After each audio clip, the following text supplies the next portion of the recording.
right, welcome back to the Central Florida High School Scoreboard Show. We are in the deep into the playoffs, heading up to the regional championships. I'm Dan LaForest. That is Baylin Trujillo trying to get settled in his studio. And welcome back, man, our great friend, Villarmarzo from Sports Illustrated. Andy, exciting week, man. Some of the games that we saw, some incredible games we're going to talk about tonight leading up to what these regional championships look like this weekend. Baylin Trujillo, welcome back, my friend. Yeah, man, thanks for having me. Thank you for joining us, Andy. I mean, I'm not going to lie. I'm pretty happy with how the Final Four is shaking up. Yeah, I mean, I got 3 of my top guys, actually 4 of my top guys in the Final Four, 2 going head-to-head this Friday night.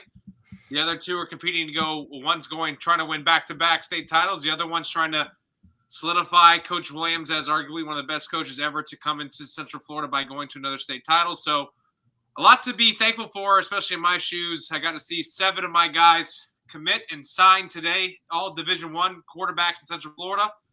That just continues to grow, man, and I'm excited for those guys. And congratulations for everyone that signed today. That's a big accomplishment, and every kid should feel honored that their degree is getting paid for. So definitely stay in school and get that paper. Or, I mean, none of that other stuff really matters. Besides that, what's going to set you up after football. So yeah, it's exciting times right now, Dan and Andy. I tell you what, and first of all, I want to say that AJ Brooks is not joining us tonight. Hopefully, we'll get AJ back next week. But Andy Villarmarzo, let's talk about the recruiting class and what we saw today. We saw a lot of flips across the state, but here in Central Florida, I think one of the biggest stories was Brady Hart not only flipping from Michigan to Texas A&M, but the fact he reclassified coming out after his junior year, reclassifying as a 2025. Yeah, I mean, when I saw that come up, as I feel like probably a lot of us always see, Mr. Hayes Fawcett there with On 3 with the graphic. Yeah, I mean, a lot of people, when you look at the kind of reaction to that, people were like, wow, like, can't believe it. He's I mean, obviously with Bryce Underwood committing to Michigan, it kind of created that, what is Brady going to do? I know, I saw Baylin on social media kind of say, hey, calm down. There's a plan. And the plan there was, Texas A&M, obviously, great place for Brady to go to SEC school that's obviously doing really well and, gives him an opportunity right out of the gates as a freshman to have that opportunity to play. And that's kind of something you see out of guys in Florida moving on as a freshman that you saw from last year's class, guys making an impact immediately on the college scene. I mean, I guess I'll take the guy that we probably talk about every Saturday, but, Jeremiah Smith, we see him every Saturday as a true freshman, just blowing it up. Big impact in the, I'm saying big impact in the Big Ten. But I mean, there's a absolutely great opportunity for Brady with Texas A&M. Someone outside of the Central Florida area. I mean, Gavin Nix going to Oregon, thought that was big. Huge. Stellar linebacker out of IMG Academy. Going to Oregon. Oregon had, I mean, a banner day. I mean, talk about the winners of the day. I mean, I think I saw somebody put the video out of Coach Lanning when he was smoking a cigar, I think earlier this year or last year. I mean, that's probably what he's doing over in Eugene. He's enjoying his day because he knows he's got a great class of players coming to him, and especially from the Sunshine State. Kept Dallas Wilson part of it as well. I know there was speculation, or it sounds like Florida was making a really hard run at him, but Oregon kept him at the last minute and was able to get him.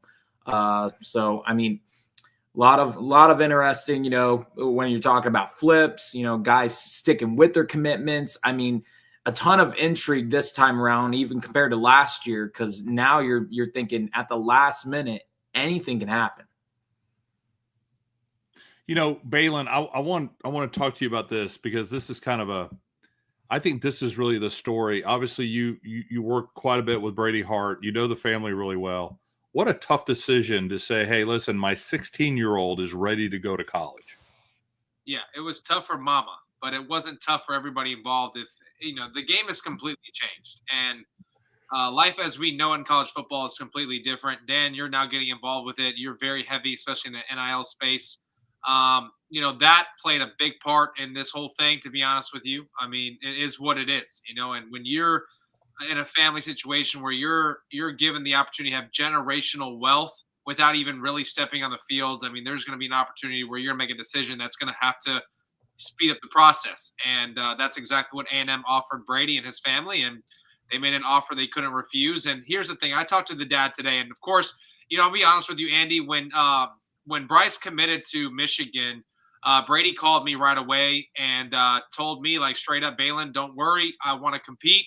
When I go to the NFL, I'm going to have to compete with the best. And he's going to bring the best out of me, and that's what I want to do. So that was Brady Hart's mentality. The reclass thing was never really an option, to be honest with you. We never discussed it.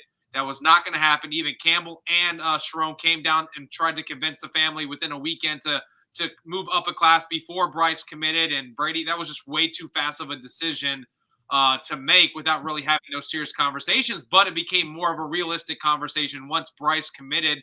And then you had teams like A&M come in, LSU come in, Florida come in, and Clemson. So those were the top 4 teams that reached out to Brady as soon as Bryce committed. And so we're having a lot of dialogue, and then obviously Michigan was still around, but they were already in the high of what happened with Bryce. So just talking to them, and having that decision to make about either staying here another year or going up, the dad made it very clear to me today after asking him, and we finally got to have that real true meeting with me, his dad, and his mom, because we're all there at Cocoa today. And speaking of surprises, Javon Boggs flips to FSU today. He wasn't even supposed to commit till Friday. So I was there to see him completely just shake everybody. That wasn't a surprise. Well, it wasn't a surprise, but he was supposed to do it on Friday and says, screw it, I'm going to do it today on signing day. And then the same thing with their Javon Hilson, or, he commits to Missouri, but got to see that live on ESPN as well, Coco. But, yes, going back to Brady, his dad said it really cool. I mean, the way they painted the picture, okay, you go to – the whole idea for Brady coming out when he was supposed to in the 26 class is to compete as a freshman, right? A true freshman. And that's the way it was shaping up at Michigan. This is before Bryce was going to go there. And so, with that being said, if you go to A&M now as a 16-year-old in January, now obviously part of the 25 class, worst case scenario, he comes in at number 2 because they just lost 2 quarterbacks to the portal. So he comes in at number 2. He's already has a spring under his belt.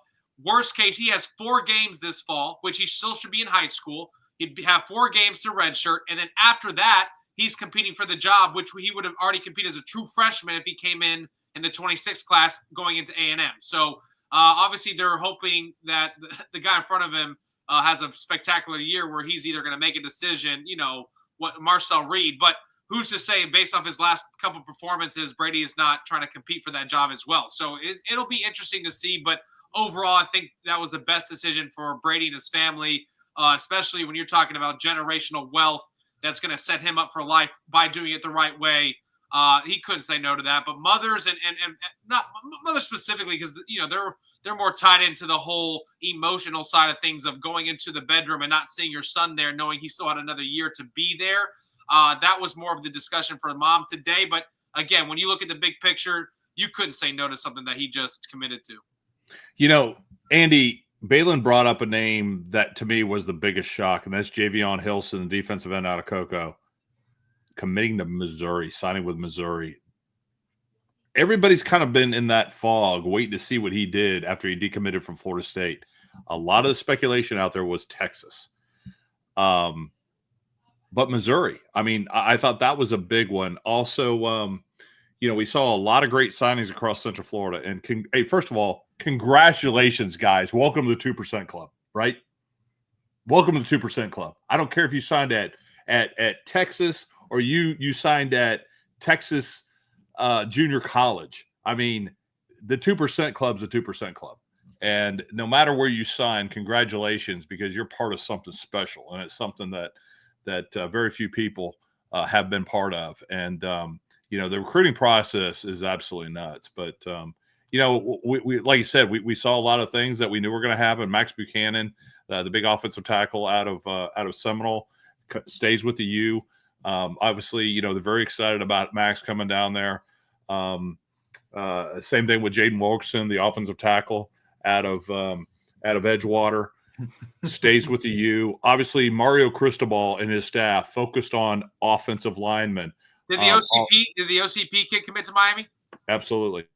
So, yes, Baylin, Miami did very well, but obviously Miami also lost some pretty big-time names this week as well. Drake Stubbs, out of Mandarin, flips over to Florida. But at the end of the day, that is, listen, I'm not listening to any crying because they're all doing it, right? They're all doing it. But still, the point is, dreams came true today. And, we see parents all the time. We see kids coming up. They all have that dream of being D1. And, Mike Bianchi quoted me a couple of years ago. There's a lot of D1 dudes that ain't going D1. It's just the way things are anymore. Talent, there's a lot of talent out there that are not going to put on a helmet again. Well, guys, a lot going on. Obviously, we missed a lot of guys that are signing. We have a lot to talk about tonight. We got playoffs. We have last week's rounds. We had some great games. Andy, obviously, we do not have the insight around the state that you do. That's why you're here, to help us fill in the gaps. We got plenty to kind of keep our eyeballs on here within the 7 counties that we cover here on the show. But let's get right into it. And let's start off with Class 1A. Trinity Christian, we kind of expected them. They beat Jacksonville University 27-6. Andy? Yeah. I mean, it's a nice win for them. They get back to the state semifinals. The Conquerors are a team that in the past, I mean, you always kind of had them synonymous with reaching this point and getting to the state championship, which even one time, I mean, looking at Clearwater Central Catholic on that other end of the spectrum, I saw them play against CCC and they beat them handily. It was actually over at what is now Camping World Stadium. But for Trinity Christian, this has been kind of a little lull for them. And this isn't exactly your Conquerors team that is, one that I feel like is going to be able to keep up with a Chaminade team that even maybe a little banged up from what I understand. I mean, they are still the class of 1A. I mean, and that's, take that for what you want to read into. I mean, this Lions team is still as good as they come, even though without the big names from last year. I know everyone thinks, oh, they don't have Jeremiah, they don't have Cedric Bailey, they don't have JoJo Trader, they don't have, Davion Goss. I mean, but that doesn't matter. I mean, when you look at this Chaminade team now, they're still stacked. They're at the quarterback position. They went through so many guys, and now, I mean, when you get to your third quarterback, now you have a Penn State commit in Beckham Critza. Did he end up signing with Penn State? I don't even think he did. Oh, he did. Yeah. Okay, they took him. Okay. Yep. Yeah. So, and you mentioned that, so Chaminade Madonna knocks off Edison 49-6, and I tell you what, that right there tells you a lot. When you're in a regional showdown and you're still putting up big numbers like that on the team. Chaminade Madonna, like you said, hosts Trinity Christian. You mentioned Clearwater Central, right? They Lakeland Christian, first of all, congratulations. Yeah. I'll say this, Dan, and Andy. Look at all the scores in the regional finals, and they're all were blowouts. Oh my. Yeah. They're all multiple scores. Yeah. Well, in Clearwater Central Catholic, I think they've been building up to this point, or really to the next round, because against Lakeland Christian, they played a sophomore backup quarterback. They didn't even play Jershawn Newton, their Illinois signee. They didn't need to, and they still won by 21. And I think kind of the mindset for Clearwater Central Catholic is you get to this point. Now, Cardinal Newman's not a team to take for granted whatsoever. I mean, they got plenty of studs themselves. You got Jalen Brown, Pitt signee, at running back, Jaron Hewley at quarterback, Max Redmond, a defensive back. He's a power 4 level kid. I mean, they got talent. I got to see them against Buchholz. And then, looking at Clearwater Central Catholic, I mean, they got a stable of backs, big offensive line. I think something that gets lost with them, because I feel like they're that underrated top 15 team, because people, they look at some of these losses. When I say some, I mean, they got 2. Venice and St. Francis Academy, which they're like a possession away from beating Venice.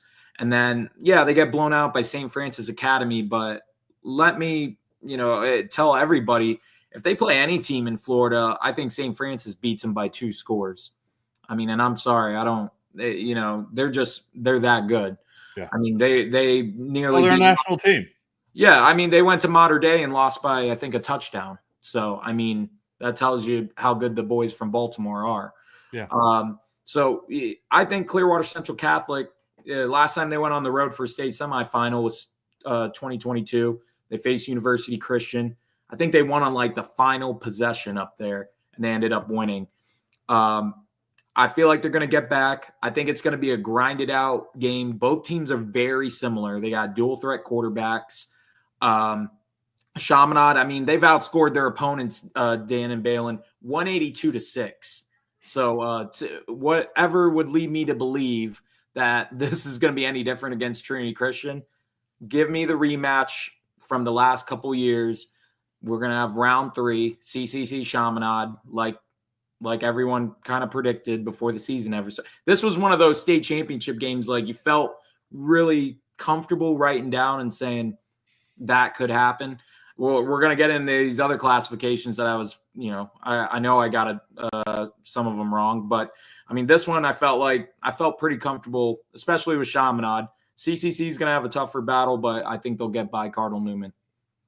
Yeah, I tell you what, it's sizing up real quick, and really here in Central Florida, a lot of questions have been flying this week is how would First Academy would have sized up in 1A in the playoffs if they hadn't been suspended by the FHSAA? Would they have a shot at Clearwater Central Catholic or Chaminade Madonna this late in the rounds? But we don't know that, but I think that's an interesting discussion. All right, let's move on to 2A. Bowles drops to Gadsden County 21-9. That sets up a meeting against Booker T. Washington, Andy, that knocks off Immaculate 41-6. Yeah, and Miami Booker T. Washington, I mean, they've kind of had a similar road like Chaminade. I mean, they've been able to kind of coast throughout these playoffs, and I think we can see that with like many teams when you look at all these brackets is like somebody's had this easy path to getting to this point, to a semifinal. And then Gadsden County, I know everybody probably all season long has been kind of scratching their head on like, how is this team from the pretty much like the Panhandle? I mean, we'll say Panhandle. Isn't that one of those suburban teams, Andy? Yeah, it's one of those suburban teams, but it's like a team that I put it in my rankings almost every week. I've left that sentence there just saying, stop scratching your head. Stop acting like, oh, why are they like ranked kind of high? I mean, these guys are out of the Big Bend. Aren't they like not that good compared to, well, if they're not that good, then you're going to have to say Venice isn't that good. You're going to have to say, Lincoln and some of these other teams aren't very good because they've kept up or beat these teams. I mean, the evidence for me that Gadsden's pretty good is the preseason when they played Venice. I think it was 34-19. I mean, a lot of teams Venice plays, they beat by 30, 40 points. Or if Peacock's feeling frisky, 60. So if you're within 15, couple touchdowns, I mean, you got to be doing something right. So they get a home game. Booker T. Washington's got to travel 7-8 hours all the way up there to Havana, Florida, kind of the middle of nowhere. You're almost in Georgia. That's going to be tough. I mean, I know Tim Ice Harris has a ton of experience as a head coach, won state titles, but I did the Google Maps on Booker T. Washington to Gadsden County. I mean, there ain't no easy way up there. I mean, they probably need to leave tomorrow to get up there. Well, the bottom line is Coach Ice, he can go all the way up there. The question is, on the way back, is he playing for a state championship or is he turning in, what is it, Baylin? Shoulder pads to the left, helmets to the right. Baylin, how about Cocoa, man? 40-3 over Newberry. The Cocoa Tigers offense just continues to just dominate teams. You're on mute, bud. Baylin, you're on mute. Sorry about that. So no, I think like Andy said, like if you look at all these teams in the Final Four, they've kind of coasted their way to this point in the regions. And, honestly, like looking from the outside in, before this whole thing went down in the playoffs, I thought Cocoa was going to coast to another easy road state championship, kind of like what they did last year. But, man, I'm telling you what, this Final Four is very intriguing. I mean, we got, like, names, like Booker T. Washington. I mean, I was talking to Coach Franco today, and no matter how bad we think Booker T is or the standard isn't up to it, it's still Booker T. So on the resume, it looks really good, especially when you beat him in a state title game. Then you have Cardinal Mooney, who arguably is the most hottest team in the state of Florida because they have the longest win streak at 19 straight games. But they haven't played anybody like Coco's played. So, I mean, give me in Central Florida Freedom every week, or Cypress Creek, no disrespect, or Colonial. I hope I win 19 straight games, or I might not be coaching anymore. So, but not to say this is not a good football team. That is a good football team, and I love that for Coco because I'm tired of seeing these 40-3 wins in the playoffs. I want to see some competitive. I think these kids deserve those type of games because it makes it just that much more fun. I mean, when you're beating teams 40-3 and it's a running clock at halftime, those kids are playing techno on their phone. Like, they're not worried about the second half. And we're talking major football here. So I think this is a really good matchup with Cardinal Mooney. It's going to test Coco. I think Newberry was a better team than the scorers shows. I mean, they have 2 D linemen that are absolute freaks. One's committed to Ohio State. So I know Brady was really excited to showcase this type of blowout because their offensive line has been struggling up and down all year. So it was really good to go against the D line and kind of dominate that. But yeah, I just think Cardinal Moody's in for a nice little treat at Coco, and I think Coco takes care of business and find themselves against Booker T in the final. I'll tell you what, guys, we're going to take a quick break. We're going to take about 30 seconds to catch our breath. When we come back, we'll get right into 3A. You're watching the Central Florida High School Scoreboard Show. We'll be back right after this.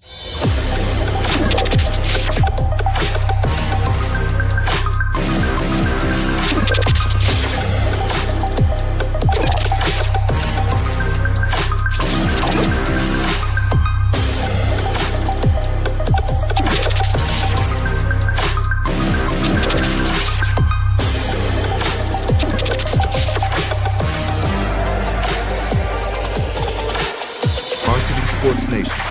Unleash the champion within.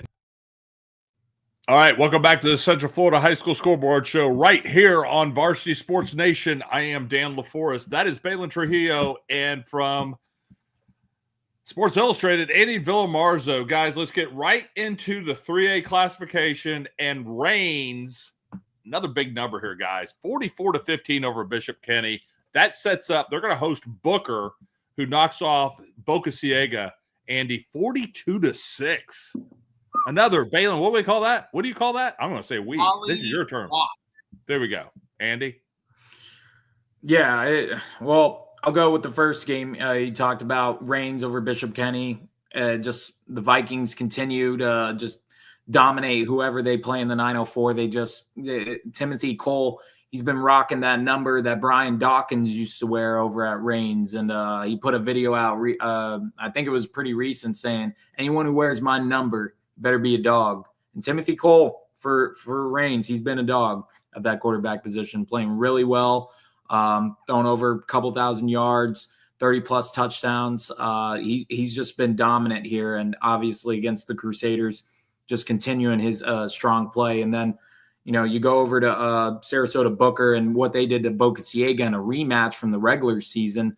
I mean, they always say it is tough to beat an opponent, the second time around, or tougher.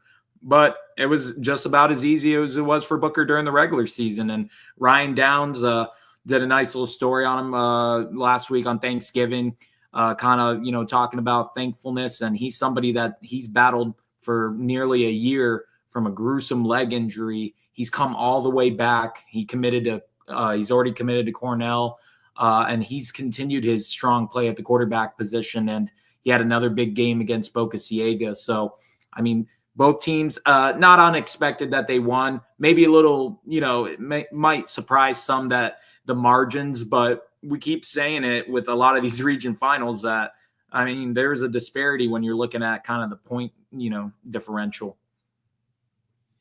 Baylin, we kind of expected, in fact, I expected a good game, but O'Galley edges Bishop Moore 26-24. They're going to host Miami Northwestern this Friday night, who knocked off Cypress Lake 44-0. Yeah, let's just say AJ better be thankful he's not on this, because thank the Lord to all the fans that wanted us to continue our predictions. We are finally tied up. I've caught back up after being down 3 in week 8, and I'm tied because I chose O'Galley to win this game, and they sure did by 2. Now, I think the thing is, when you look at these blowout margins of victories, you obviously got to count, physicality and injuries. I'm sure that plays part in some of this, and that's when you start to see the teams that make it to the Final Four every single year, or at least competing. Those guys are always healthy because they take care of themselves throughout the year. I think teams are missing out on continuing workouts, continuing, the physicality of the sport. I think they kind of go into this relaxed mode and try to coast. No, you got to – I remember when Apopka was dominating. Yes, Dan, this is a shout out to your boys. They would still do full workouts on game days.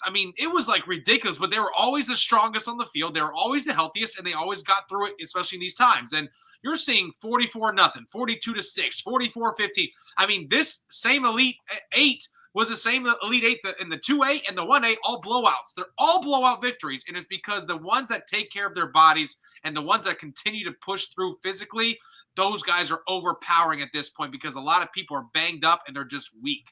And I'm not saying that that's the case for, obviously, Bishopmore and O'Galley, because Bishopmore we can't do that now with wet balls and balls and all these different obviously things. The weather factors late in November too. But also, like, Bishopmore missed out because one of their best players went down this week. So they weren't full strength against O'Galley. And then a kid does a bonehead mistake and lines up at the back of the end zone to catch a punt, and that becomes the difference in this football game by 2 because it was a safety. So O'Galley's a really good football team here. They have multiple Division I athletes. I think 4 signed today. They are loaded, but Northwestern is a completely different animal right now. We talked about Shamana Madonna's numbers. Throw up Northwestern. I don't even think a team has scored on Northwestern so far in 3 games. I think they've just literally waxed every single opponent up to this point. Now, I know they're trying to make a statement because they're under investigation. I saw another thing come out this week on Northwestern. They are getting really looked at. That's going to play probably a part after the whole thing is over with.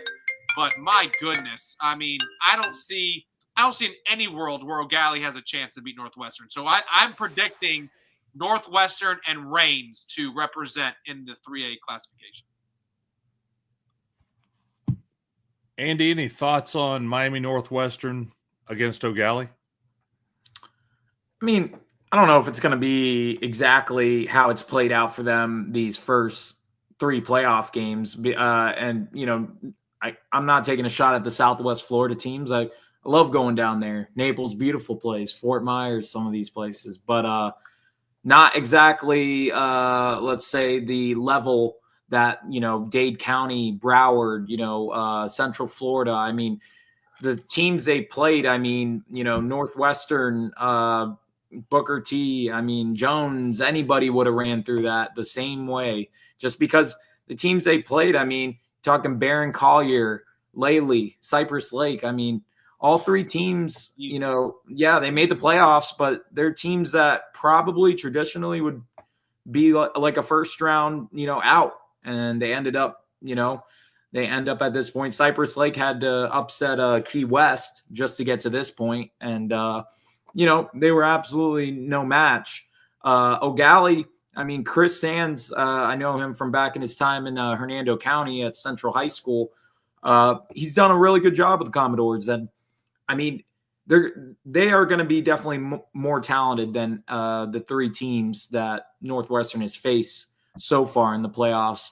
But Northwestern's going to do it right. They're going to show up early.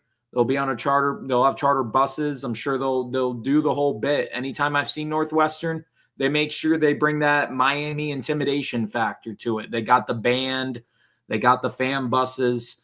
They got the crowd yelling at every single person that's on the sideline, the refs, everything. So that whole bravado that they're going to bring, it'll be there. But for O'Galley, it's play your best game. That's all you can do. Play your best game and be at your best, and you'll have a shot. But, if you don't, well, it could be a long night. Maybe it does turn into a blowout. But, I figure they'll be more prepared than they won't. Andy, who was your prediction? Who's going to the state final? I got the same as you. That was actually what I predicted from the get-go. I had Reigns and Northwestern, and it's still, which to speak to that investigation, that's actually been cleared up. The FHSAA has cleared Northwestern of any wrongdoing. They do not have. They found that the documents that the school provided to the association shows that the player that was at question is not a fifth-year player, and that he's an eligible athlete. So Northwestern can play these games now, because I think the elephant in the room for everybody was kind of, well, what the heck is this team playing all these games and they're under investigation, because they could be beating teams that really they shouldn't be beating, because they shouldn't even be playing them. I said the same thing last week. Yeah. Yeah. So, I mean, now you're playing with clear mind. So you're telling me Teddy Bridgewater in his first year is about to win a state title? That's crazy. Not so fast. I don't want to say. I think Reigns will have something to say about it. I do not think they're pushovers over there. I think it's setting up for a very intriguing 3A final. I honestly think it could go either way. I don't know if you're going to be on our state championship show next week, but give me Northwestern and Miami any day of the week. Honestly, I say is go Commodores, man. You guys have fought all year long, man. Let's obviously, let's take it. Joseph Allen, let's lead him to state, baby. Let's go, man. Let's go. All right, let's get into 4A, guys. St. Augustine edges out Choctawhatchee 13-6. They will actually head over to American Heritage as American Heritage knocks off Dillard 24-14. Andy. 35. Well, I'll talk about the first game, because I was at that game, freezing my butt off. I mean, just a defensive slugfest. I couldn't believe that St. Augustine team last year, when I watched them, which, they got Lachlan Hewlett, USF signee, and they got a bevy of nice receivers. Trent Jones, Carl Jenkins Jr. He signed with UCF today. They got some nice players on offense, so I kind of expected the Yellow Jackets to put up some points. And then you're facing Choctaw, which kind of similar to how they've been playing. They got a big running back, Von Keller in the backfield, looks like a little Doug Martin type back, tree trunk thighs. And then you're kind of like, this game has potential. It could be really good. It was really good, but more in a sense, if you like low scoring and you like defense, which I know a lot of us probably like to see a good offensive shootout on a Friday night. It turned into a 13-6 win for St. Augustine, but they scored all their points in the first quarter. Choctaw had every opportunity to win that game, or at least tie it, and they weren't able to. And now they're going to face Plantation American Heritage, who beat Norland 35-14, and they did it without Diabel. Diabel was injured in that Dillard game, ended up getting carted off. They thought it was a very serious injury. Actually, X-rays came back negative. So Dia's fine. He's he's rehabbing, and I don't know. I think he's out for the rest of the playoffs, though. All right. Well, then if he's out, well, they say Malachi, aka I guess they call him down there, Baby Jesus, Tony, which did not sign with Miami today, unfortunately. I thought he did. No, his offer became uncommittable, I think. Yeah. Well, anyways, was there reports that he signed? I didn't see it. I thought I saw he signed. I sure hope so. We'll clear that up for next show. But I'll tell you what, he grew up playing quarterback his whole life. People don't realize that in the Little League he was quarterback. So when you watch him, you're like, whoa, this kid's possesses some tools that no one expected. Obviously, they didn't prepare for. But he's out there throwing 3 touchdowns against Norland. Like, that was. I mean, listen, the guy's carried the damn program for 2 weeks, so obviously he knows he has something going on. All right, hey, Baylin, Jones takes care of Vanguard 27-13. They're going to host Naples, Andy. They squeaked by Port Charlotte 17-10. Yeah. Oh, go ahead on the Jones. Yeah. So Jones, they had 3 touchdowns called back. First play of the game, they did a post route to Vernell, and it was arguably one of the prettiest passes I've seen on film that Darion's thrown all year, and he drops it. First play, drops it. And that I was like, uh-oh. And then, then they kicked a field goal. That possession went up 3-0. And then Vanguard came down, scored, went up 6-3. And then it was all she wrote for Jones. I mean, the next possession, again, Jones scored twice, got 2 touchdowns called back, ended up scoring later in that drive to Larry. Darion used his legs here, showcased his ability to run. He had probably almost 100 yards rushing, over 300 passing, 2 touchdowns. Went nuts. They went after number 14, the DB. He talked a little trash, and from that point on, they went after him quick. And I believe they just shut him down to make him almost quit. I think I saw a video where he literally is on his knees at the end of the game, like he couldn't do it anymore. It was ugly. Jones made a statement here. It could have been a lot worse. They dominated. Vanguard still runs that triple wing T type deal, the veer option, I would say more so, but it was shut down from after the first drive. It was over. And Jones is playing at an elite level. I went to their practice again on Wednesday. Tuesday I went to their practice, and you guys can only understand how good Jones is if you actually see them in practice and how efficient they are, and how Coach Williams runs that practice like a college program with periods and I mean everything. Every time the horn goes, the players know exactly what to do, and you have a well-oiled machine where everybody's healthy. This is a scary football team. And on the flip side, Naples here, their defensive tackle, who's a freak, scored 2 pick sixes. That's how they scored 17. So they did not score an offensive touchdown. They had a field goal. Then they went up, I believe, 17-3, and then Port Charlotte got a late touchdown to keep it kind of close. But you take away 2 pick sixes by a 6'5" defensive end, they lose probably 10-3 in this football game. So there was nothing impressive about Naples' offense. They still run the same veer option. It's kind of like Vanguard does. They're a very disciplined football team, but nothing wows you in this matchup with Jones. They're going to have to take that trip 3.5 hours up north to Jones. I don't see in any world that Jones struggles in this matchup. I think they win comfortably, and they face American Heritage for the ultimate save for this classification next week. Andy. There it is. And I listen, we've sat here and watched the progression of all these teams, and St. Augustine's been extremely impressive the last couple of years. And but Jones, I talked to Coach Bull today, and I told him, I said, this is probably one of the best teams, and he didn't think it was the best teams, and I'm like, at least offensively, dude. I just don't remember you having a better offense. I think Jones, talking to them, is more happy that they have to play Naples instead of St. Augustine to go to the state title, because they can match blow for blow offensively as far as what they can do in the spread offense and make big plays. But again, where Jones gets you is that defense, and I think this will be enough to beat Naples in a similar offense that they just saw at Vanguard, and they controlled the football game, and it's at Jones. And if you know anything about Jones playing at Jones at night, that's a scary place. So I don't think Naples is ready for what they're about to see Friday. I think I would compare Naples more, actually. And I saw Vanguard against Lake Wales. I thought they were kind of more multiple set type of offense, like not really a rhyme or reason, bunch of athletes, but nothing like as a base. I couldn't sit there and say I formation, spread, single back. I mean, they ran it all. Like, there wasn't really Naples. I felt like was more like Kissimmee Osceola, kind of like stout defense, really wants to get you with that triple option. They got a pretty good back in Sean Simeon. Not going to say, who's better, him or Tavion Swint. I mean, I think they're both really good backs.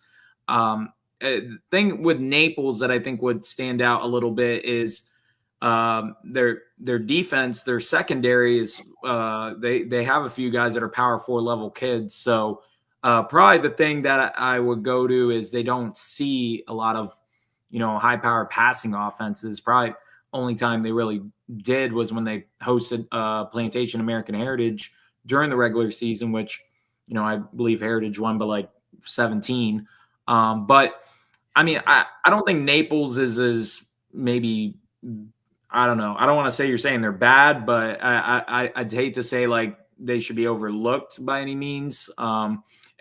Jones, I expect to win, but I think Naples would compare to a team that did take Jones to overtime.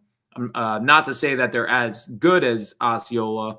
I guess, we'll find out Friday night, but it feels like the Golden Eagles are always on that precipice of trying to get to a state semifinal. Now they're there. So what are you going to do with that opportunity? And Jones, I mean, another team that you could throw into we predicted before the season ever started that they were going to get to this point. This was expected. They're expected to get to the next, to the final stage. Do you get there? I'd say pressure's more on Jones than it is Naples to make it happen. And then St. Augustine and the Heritage, I think that's just a mismatch. I think Heritage is going to roll. St. Augustine, yeah, they do have some talent, but the offense is just not as good as it from a year ago. I mean, I don't know. Maybe they could take this clip and fire themselves up, but I don't know what that's really going to do against Malachi Toney, who you said it, Baylin. He played quarterback pretty much his whole life until he started playing playing in high school. So he's pretty much right in his kind of in his natural habitat when you're talking about what he's used to. So he's got a bunch of athletes, got Byron Lewis right next to him. I mean, what more do you want? He's gonna go and try to take them somewhere where they haven't gone, in the last few years, and that's win a state title or try to win one. Andy, if Jones plays American Heritage, who wins? Man, hey, let's worry about that next week. Yeah, let's worry about it next week. I think it's a really good game. Let's keep the thing right now for this week. All right, 5A guys. Niceville takes care of Lincoln 31-10. They will go to Lakeland. Lakeland knocks off Tampa Bay Tech 24-21. Baylin. Yeah, crazy. This Lakeland team, I'm telling you, I can't really put a finger on it. They win. So, you know what they remind me of, and I hate to say it now because Miami lost 2 games in a row, but the Hurricanes. Like, they are going to look the part. They're going to win close games. Everybody's going to give them a high ranking, but then there's going to come a point where they might get punched in the mouth, and it might come back to hurt them. They better tighten up. Now, again, Tampa Bay Tech is a really good football team. I'm not taking any credit from there, but everybody wants to claim that Lakeland is the best thing that these recruiters or these rankings have seen, and they get disrespected by putting Venice over them every single week in IMG. They feel like they can compete with those guys, and they're not happy at number 3. Well, these last couple of weeks, Plant had an opportunity. Tampa Bay Tech had an opportunity. Now they're winning. That's what matters. Niceville, good football team. I still don't think that they control the game like Lakeland does. I think Lakeland still wins this football game. They will go to state. But then when you look at the other side that Andy is going to break down here, especially with one of the teams in his area, Manatee, I don't think Lakeland can actually beat either one of these 2 teams here. So that's just my opinion. I'm just off the record saying that. I've seen what Lake Mary did to Lakeland earlier in the year. They should have won by 10. They lost by 7 or 6 in overtime, whatever. But I'm telling you what, these 2 teams down here in this bottom bracket, this is going to be the game I'm looking forward to because St. Thomas has started off slow 2 of the last 3 playoff games where they find themselves down double digits and they come back to win football games. So I like to see Andy's breakdown of this, especially with Manatee rolling the way they're doing. But, yeah, Lakeland better get it together or they might get popped. But I think they control and they beat Niceville. Yeah, Andy, let's talk about that. Manatee, obviously, Jaquez Green has been building this over the last 3 years, right? They knock off Riverdale 38-0, blanks them out. St. Thomas Aquinas, I saw Atlantic play. I've seen St. Thomas Aquinas play this year. That was a tight game. And like as Baylin said, they had to come back for that. But St. Thomas Aquinas going over to Manatee, what do you think? Well, I'm going to be there, and I don't know. This is it's weird because if you would have talked about this being a state semifinal, which I probably, I know people that would say, hey, Aquinas going to go right in there as the 14-time champions they are, and they are going to lay the smack down, and they're going to get right back on that bus and head back and get ready for, I'm just going to say, get ready for their nemesis there, Lakeland, for another hopefully a classic. But I say not so fast. I'm not saying Mantee's going to win. I'm just saying I don't think they're going to let them come on in there, just roll over them and let them leave. I think Manatee's one of these teams that I think they've been a tough read because you look at their schedule and first thing that probably comes out is you're like, man, they haven't played nobody. They haven't played who Aquinas has played. They played the big hitters. They played Bishop Gorman to start the year, and they played Western. They've, Blanchie Ely and, last week with Delray Beach Atlantic. But to me, yeah, Chaminade, but Manatee, I for me, seeing them, and I got to see Buchholz. I saw Lowndes. To me, those are good football teams. They're pretty good football. I mean, Buchholz is still alive. they're going to face Osceola. We'll talk about that. But I think Manatee has one of the I'm going to go out and say it. I wanted to tweet about it, and I am going to go on the record. I think Andrew Heidel is one of the most under-evaluated quarterbacks in the state. I really do. I think I was saying it to somebody before, like, why wouldn't somebody that looks like him, that can throw the ball like him, why is he only going to Army? Yeah, like, I've seen a lot of quarterbacks, and I think he's about as good as he's as good as a lot of 3- and 4-star kids I see. So I just don't understand. Now, maybe Army was an absolute perfect fit. Obviously, he signed with them today, but I think both quarterbacks are really kind of underestimated when you look at. And I know there's so many good quarterbacks, but Andrew Endorf and Andrew Heidel, heck, both of them got the same first name. They're both guys that I feel like are just under-evaluated. They're not like looked at as they're looked at as guys that have so much around them that makes them good. How about we think of it the other way around? Like, they're making the guys around them pretty good. So I think this is actually a good quarterback matchup, and I think it's gonna come down to the final quarter with them and Manatee, just because you're gonna have all Bradenton out there. They were ravaged by the Hurricanes. I think they're gonna have a packed crowd. They're gonna make it uncomfortable. But for Aquinas, they've been uncomfortable, and they've gotten comfortable, and they've found a way to win. So I think Aquinas finds a way to win. I'll tell you what, guys, we have gone through 5 classifications, and we have 2 Central Florida teams still vying for a state championship on that drive to 305. We're going to take a quick break. When we come back, we're going to knock this thing out with Class 6A and Class 7A. You're watching the Central Florida High School Scoreboard Show. We'll be back right after this.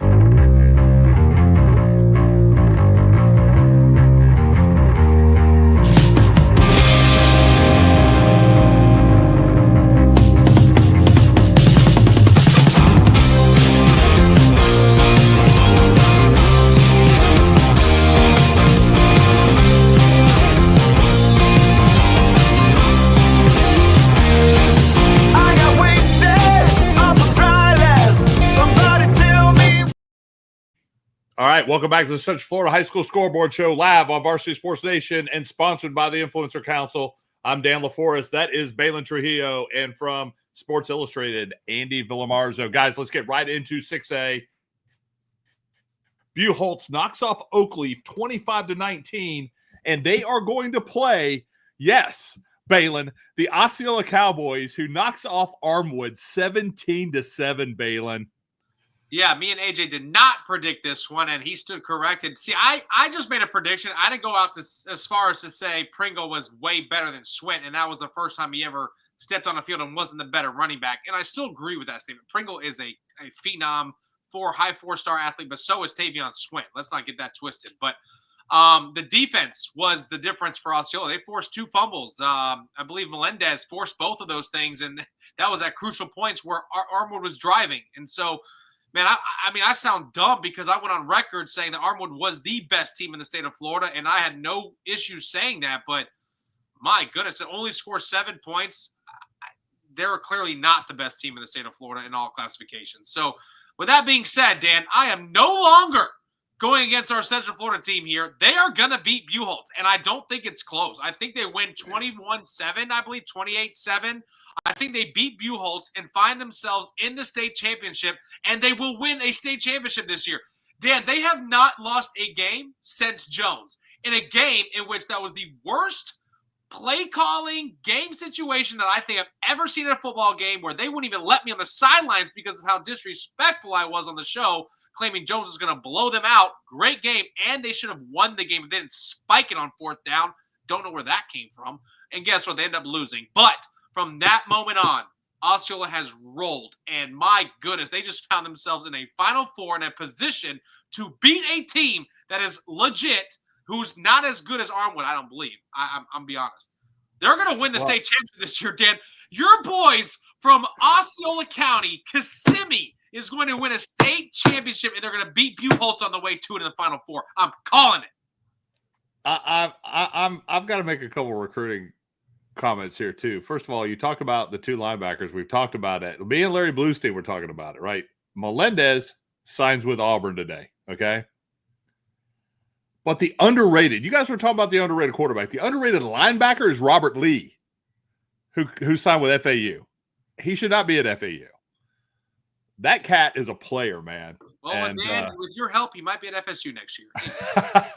I wouldn't put that on anybody right now. But, Andy, I really love this matchup. I don't disagree. Listen, Coach Pinellas said this beginning of the season. We're giving Tavion Swint the ball every damn down, and we are going to block for him. And they have done that. They have done that. They have played great defense. The biggest improvement in Osceola's defense this year has been their secondary. That was a shaky area for them at the beginning of the season.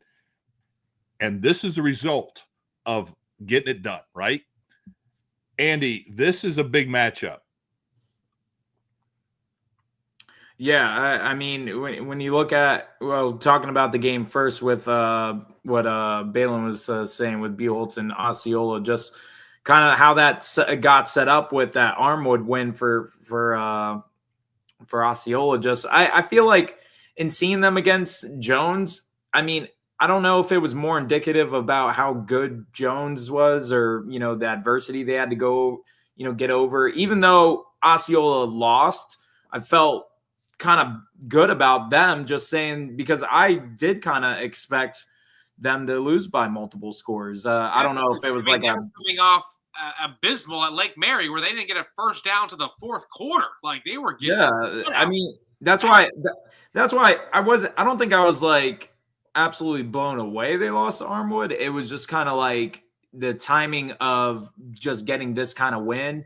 It's like you would have thought maybe something else, there would have been another point. You would have just been like, holy cow, look at Coach Pinellas and his guys. They, look at them now.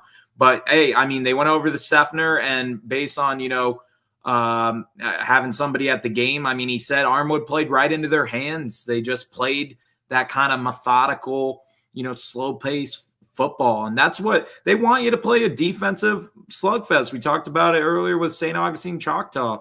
Osceola doesn't want to play a track meet. What they did with Jones, that's what Jones wants to do. They want to play track meet. They want you to try to beat them to the finish line there. I mean, they want to play a slow game, and I think Buholtz will take them up on it. But that's where I think it wouldn't be wise for them to do that, because that's what Osceola wants. They want to play a slow game, and then at the end they'll be able to kind of come up with that one more possession and one more touchdown to win it. And then West Boca Raton, they're against Southridge here, and West Boca they've been another team that's cruised. I mean, you look at their 3 wins here against Steinbrenner, Mitchell, Wiregrass Ranch, only allowed a couple touchdowns. Each game they've won pretty handily.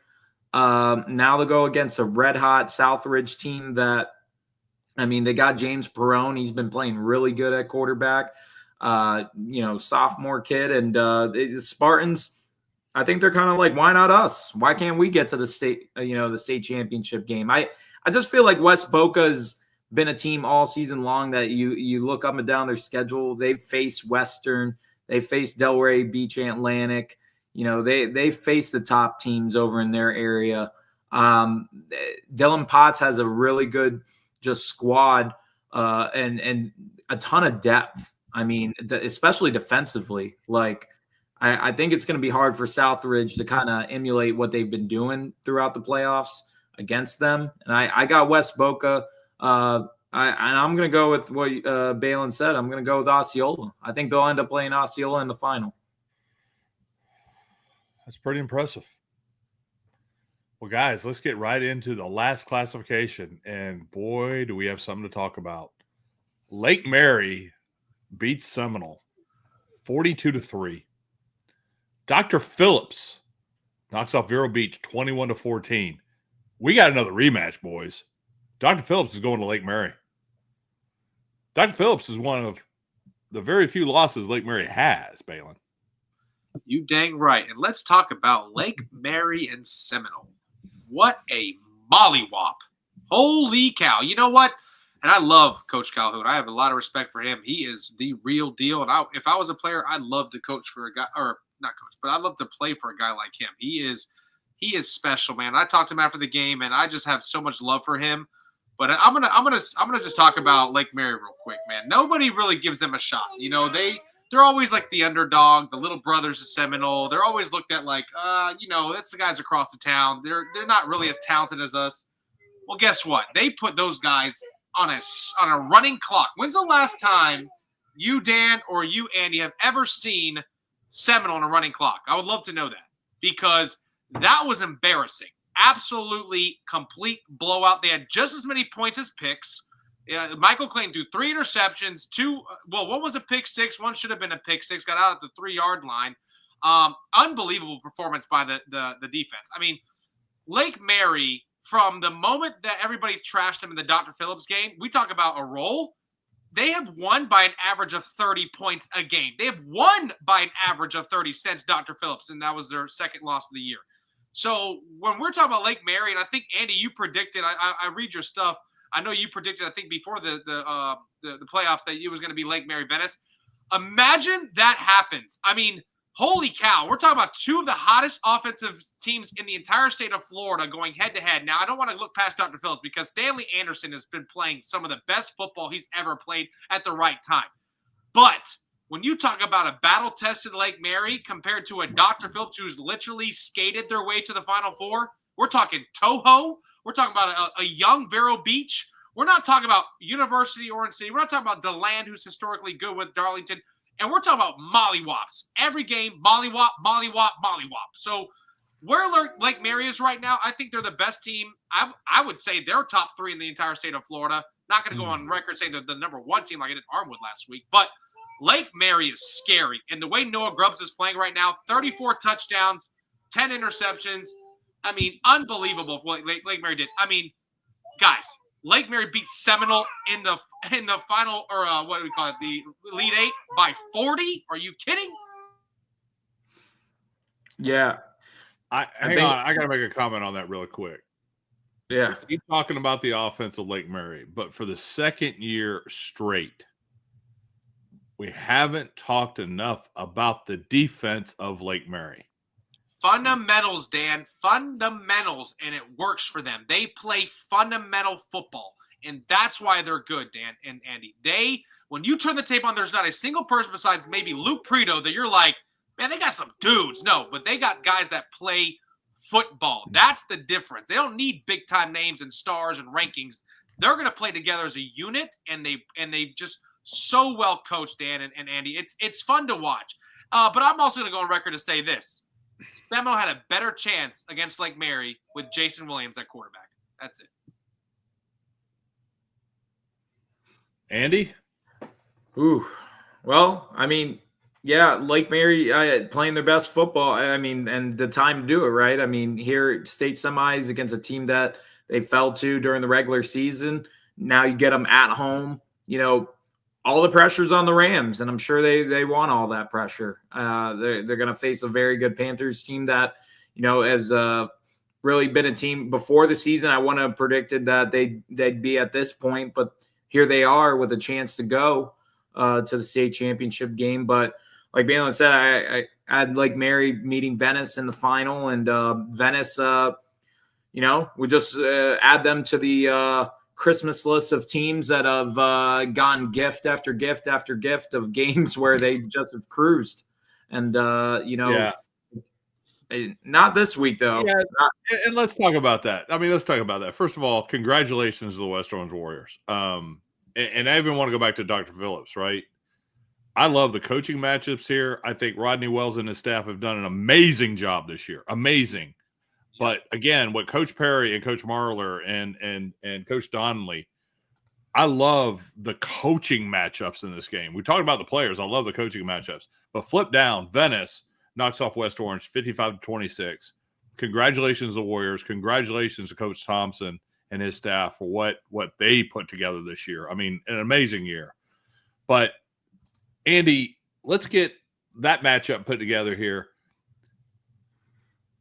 I'm a little shocked. Columbus beat Davie Western. Yeah, it came down to special teams. From what I saw on Columbus has their social media team. They do a great job on game day to It's like they give you every big play, and you kind of saw Western make, a lot of mistakes. And when you're against a Dave Dunn coach team, I mean, you can't make a bunch of mistakes and expect to win, because go back to that word that Baylin just said, fundamental. And that's what explorers do best. They stick to those fundamentals, and they don't make mistakes. I mean, you kind of saw that when they played Apopka a couple of years ago in the state championship game. They don't really make a bunch of mistakes. They didn't. Apopka made the mistakes in that game. They gave that game away. That game still haunts me, man. Tyson Davison, my goodness. I thought they had that thing sealed like a bow. Oh, what a game. Yeah. And 3 missed field goals. I mean, it was just, that was a crateable game, but that was 3 years ago. But no, listen, I think these are 2 of the greatest matchups in the state this weekend. Yeah, I think them going to Venice, second time you got a Miami-based team heading over to Powell Davis. I mean, tough place to play, depending on who you talk to. Probably a little tougher for whatever other reason. But, I mean, Venice is tough enough as a team. They're very good, very well coached, ton of talent, up and down. When you look at their offense, that's really been the calling card all year long is, John Peacock and this up-tempo. Probably the only time they didn't go up-tempo is against IMG Academy, and that's because they wanted the game to slow down because they didn't want to be in a track meet with the Ascenders. But every other team they've played, they want to get up and down the field. I expect the same against Columbus. They're going to want to invite them to a track meet type game. And, from seeing Columbus back in the spring, I'm not quite sure they're built to be playing in a track meet type game. They need a game where it's slowed down. They need to be more methodical. So I think Venice kind of just continues their high scoring. They win. I don't know if I want to say handily, just because Dave Dunn is going to have his team very prepared for this game.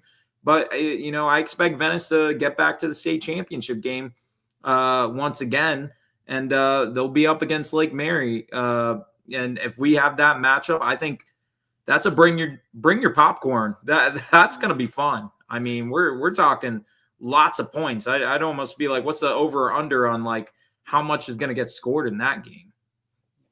I was thinking about Brady Hart when he threw almost 600 yards against Venice with like a subpar offensive line. Imagine what Noah Grubbs can do with a really good offensive line and have time back there. That might be scary. But I want to go back to Dr. Phillips, Dan, here. I don't want to ever miscredit them because they are in the Final Four and they have a shot. They can beat Lake Mary. They are the only ones really to figure Lake Mary out, especially defensively, controlling Noah. But like Andy and you mentioned earlier, it's hard to beat a good team twice. And not only do you have to beat them twice, now you're going to Lake Mary. And there's 3 schools you do not want to play against in the playoffs at home. Lake Mary, Seminole, and Venice. You play any of those teams at home, it is really hard to beat them, not just because of the ref, but just the environment and what that feels like playing in those type of big games. But I will go on record to say this. I talked to Coach Elijah Williams, the head coach at Jones High School this week. He does claim that Dr. Phillips will beat Lake Mary in this matchup again, which is crazy to say. But he told me that. He said, Baylin, I'm going to sound crazy, but I'm going to be the only one to choose Dr. Phillips over Lake Mary. I don't know if he's doing that because he's just trying, whatever. But he said, I just see how styles make games. And if Lake Mary does not control Stanley Anderson, it could be a long night for Lake Mary. But if they do, I think we'll see a similar score like we saw Lake Mary Seminole because of how well that team is playing right now. So I'm excited. I'm going to be there, Dan. I don't know where you're actually going to be somewhere on vacation like you have been this whole dang playoffs, buddy. I know, you haven't been around here.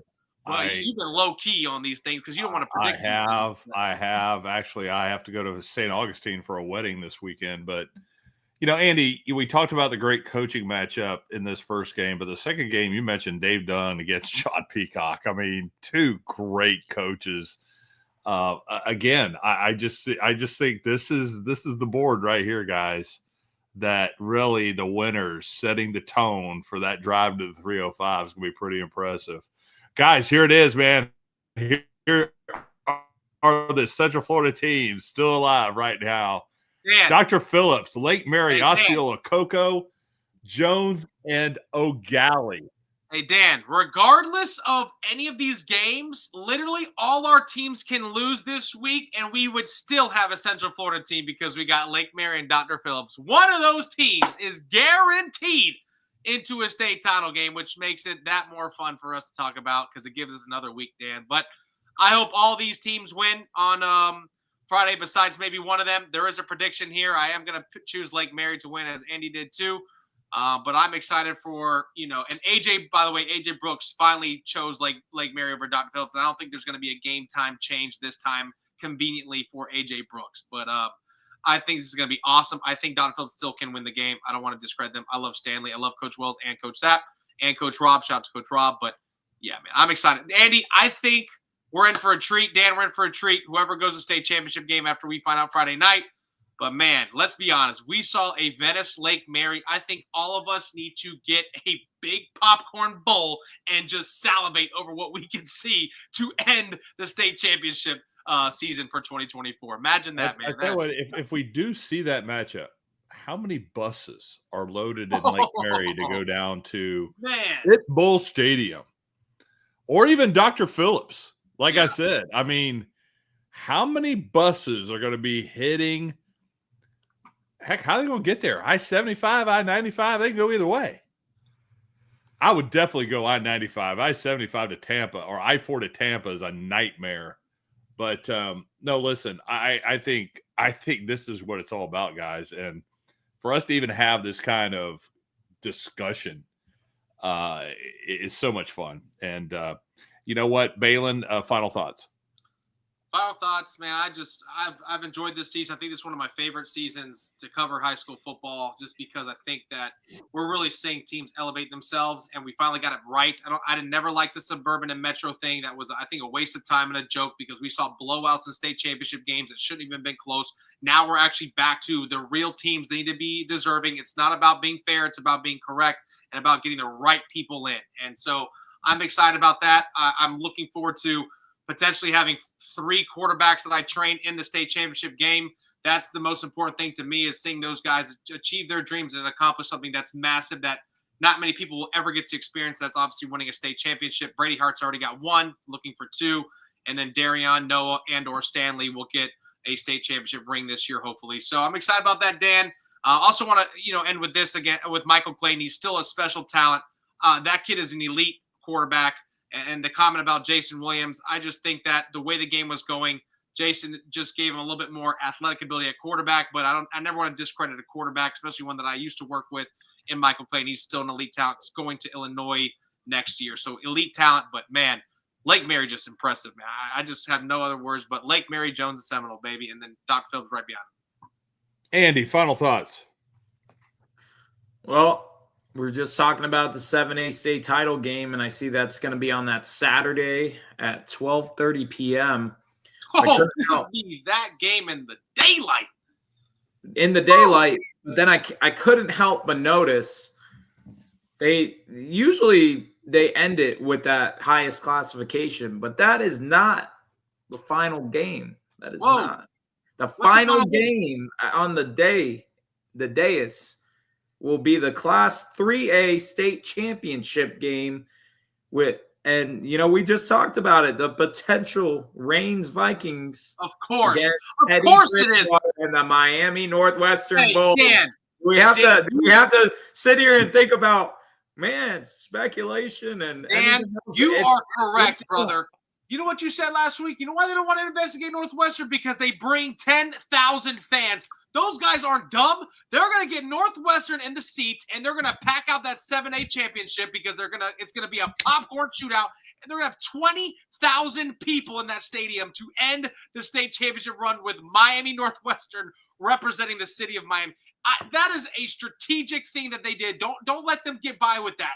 They know exactly what they're doing when it comes to Northwestern being the team to send us off to the 2025 season. They're slick. Who did Jones play in the kickoff classic in Orlando 2 years ago?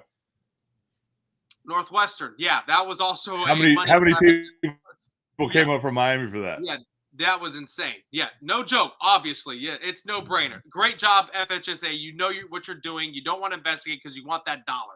Great job. But guess what that means, Andy and Dan? that means fans are in the stands for Lake Mary and Venice, potentially. Here's my final thought, guys. Metro Suburban, South Florida hated it because they felt like they were taking away 7 state championships. Yeah, well, it's true. I can't wait to see how many South Florida teams are in the state championships in their own backyard next week. Dan, was that a shot at Miami? Because I'm not seeing many of those.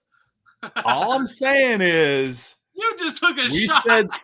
We said this beginning of the season with Larry Bluestein, week 1.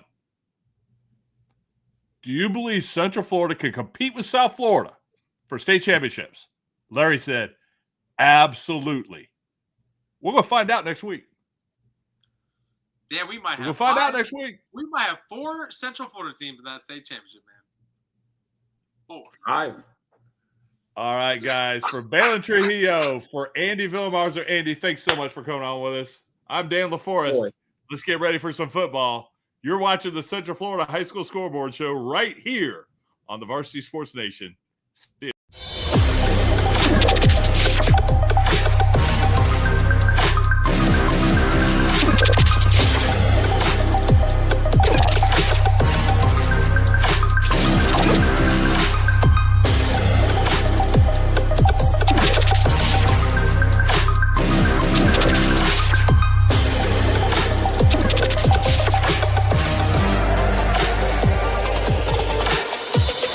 Sports Nation.